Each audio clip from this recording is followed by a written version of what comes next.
याचा सारखा विचार करतोस ना? मग आता शांतपणे ऐक. यापुढे हा त्रास तुला सतावणार नाही.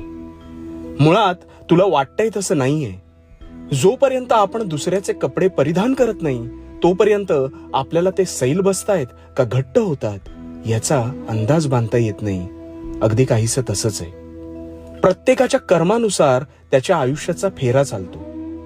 पण तुला दिसताना त्याचं जीवन हे सुकर दिसत असतं. स्वतः जर साफ मनाने पुढे जात असशील तर तुला पाहून इतरही हाच विचार करत असतील. हे कदाचित तुला कळलं नाहीये. एका अपंग मुलाने एका गरीबाला धावताना पाहिलं तर त्याला वाटलं की हा किती सुखी आहे. तसेच त्याच गरीब मुलाने अपंग मुलाला पाहिलं तर त्याला वाटले याच्या आयुष्यात तर फार संपत्ती आहे, हा किती सुखी आहे.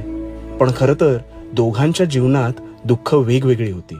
एकच सांगेन, तू कर्माने स्वच्छ राहा.